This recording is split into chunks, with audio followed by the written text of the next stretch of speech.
കോടിയേരി ബാലകൃഷ്ണന്റെ മകൻ ബിനീഷ് കോടിയേരിക്ക് പാർട്ടി അംഗത്വം പുതുക്കി നൽകാൻ തയ്യാറാവാതെ CPIM സംസ്ഥാന നേതൃത്വം.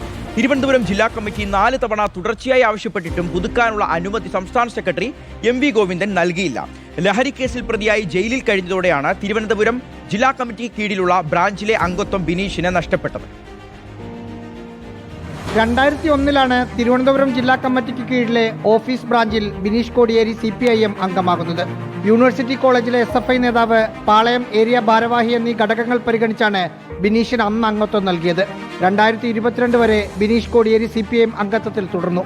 2021 ലഹരി കേസുമായി ബന്ധപ്പെട്ട കർണാടക ലഹരി വിരുദ്ധ സ്ക്വാഡ് അറസ്റ്റ് ചെയ്തതോടെയാണ് 2022 ബിനീഷ് കോടിയേരിയുടെ പാർട്ടി അംഗത്വം CPIM റദ്ദു ചെയ്തത്.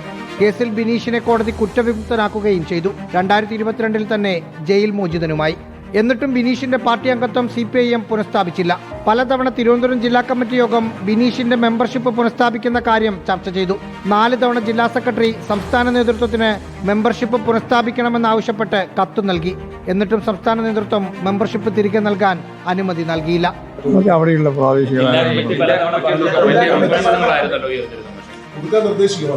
പാർട്ടി അംഗത്വമില്ലെങ്കിലും സിനിമാ പ്രവർത്തകൻ, അഭിഭാഷകൻ എന്നീ നിലകളിൽ പ്രവർത്തിക്കുന്നതിനിടയിലും CPIM പരിപാടികളിലും പ്രവർത്തനങ്ങളിലും സജീവമാണ് ഇപ്പോഴും ബിനീഷ് കോടിയേരി. റഹീസ് റഷീദ്, റിപ്പോർട്ടർ, തിരുവനന്തപുരം.